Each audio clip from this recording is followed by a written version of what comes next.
ಎಂತ ಮಾಡದಂತೆ counter first ಕೌಂಟ್ರಲ್ಲೇ ಬರ್ತದೆ.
बच्चे पसंद नहीं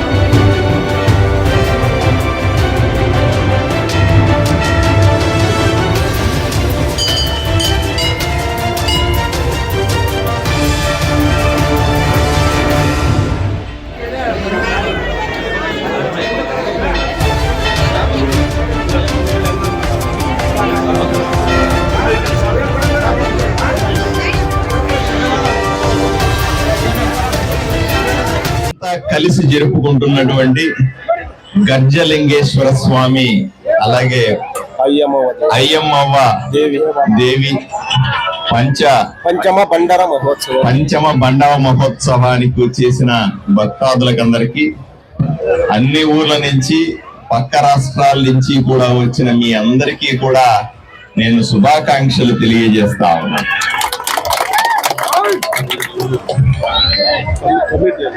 11 దేవుళ్ళు కర్ణాటక నుంచి వచ్చి ఇక్కడ కొలువై పెదహరివాణం ప్రజలని ఇక్కడికి వచ్చినటువంటి భక్తులందరినీ కూడా ఆశీర్వదించడానికి కొలువై ఉన్నారు. ఒకవైపున అన్నదానం బ్రహ్మాండంగా జరుగుతా ఉంది, ఒకవైపు అన్నం వండుతా ఉన్నారు, సాంబార్ వండుతున్నారు, లడ్డూ వండి పెట్టారు. అలాగే 61 సామూహిక వివాహాలు జరిగిన సందర్భాన్ని కూడా మనం సంతోషంగా ఉన్నాం. ఇక్కడ ఇంత వైభవంగా పెదహరివాణంలో మనమందరం కలిసి చేసుకుంటున్నటువంటి ఈ పండగ చాలా గొప్పగా అనిపిస్తా ఉంది, వైభవంగా అనిపిస్తా ఉంది, నభూతో న భవిష్యత్తు లాగా కనిపిస్తా ఉంది. నిజంగా 11 మంది దేవుళ్ళు దేవతలందరూ కూడా ఇక్కడ కొలువు తీరినారా అనిపించేంత అద్భుతంగా చేస్తా ఉన్నారు. దీనికి చేస్తున్నటువంటి నిర్వాహకులకందరికీ, కొంతమంది వంట చేస్తున్న నిర్వాహకులు ఉన్నారు, కొంతమంది ఇక్కడ పెరుగు తెచ్చి మజ్జిగ చేసి అందరికీ ఇస్తున్నటువంటి నిర్వాహకులు ఉన్నారు, అన్నం వడ్డిస్తా ఉన్నారు, పూజలు చేస్తా ఉన్నారు, క్యూలు మెయింటైన్ చేస్తా ఉన్నారు. ఇవన్నీ కూడా ఒకరు చేసే పని కాదు, అందరూ కూడా తలా ఒక చేసి చేస్తున్నటువంటి అద్భుతమైనటువంటి పండగ, వేడుక, జాతర, వీటన్నిటినీ మనం ఎంతో ఆనందిస్తున్నాము అని చెప్తా ఉన్నాను. అందరికీ కూడా ఆ దేవదేవుడి ఆశీస్సులు, అమ్మవారి ఆశీస్సులు మెండుగా ఉండాలని, రాబోయే రోజుల్లో పెదహరివాణంతో పాటుగా ఆదోని నియోజకవర్గ ప్రజలందరూ సుఖశాంతులతో ఉండాలని అమ్మవారిని కోరుకుంటూ నేను మీ అందరి తరఫున అమ్మ దీవెనలు తీసుకోవడానికి ఇక్కడ వచ్చాను. నమస్కారం.